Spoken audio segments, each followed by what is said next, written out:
Le président de la République démocratique du Congo, Félix Tshisekedi, s'est rendu au Tchad du 18 au 19 juillet dans le cadre de sa mission de médiation pour la transition au Tchad. Le président congolais a à cet effet discuté avec les autorités tchadiennes et les parties intéressées de la crise politique ainsi que des questions relatives à la transition du pays. Cette visite diplomatique de 2 jours intervient après l'annonce par le pouvoir militaire tchadien de la tenue d'un référendum constitutionnel le 17 décembre 2023.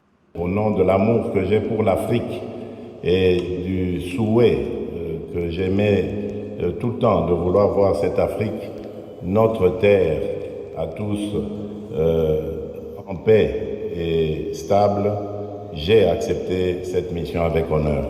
Je n'ai trouvé aucun Tchadien qui eût été hostile à une avancée quelconque. C'est ce qu'il faudra retenir. Tous ceux que j'ai rencontrés ont œuvré dans le même sens, celui de la reconstruction, de la réconciliation et du progrès du Tchad, de l'unité du Tchad.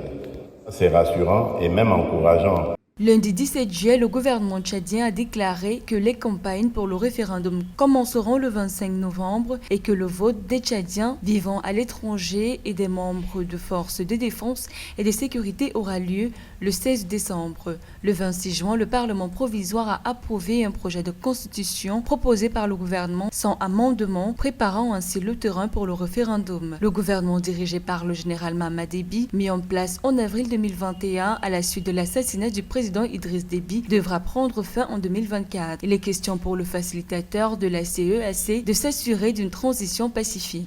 Je peux dire aujourd'hui que je repars plein d'espoir d'une solution pacifique, heureuse pour ce peuple.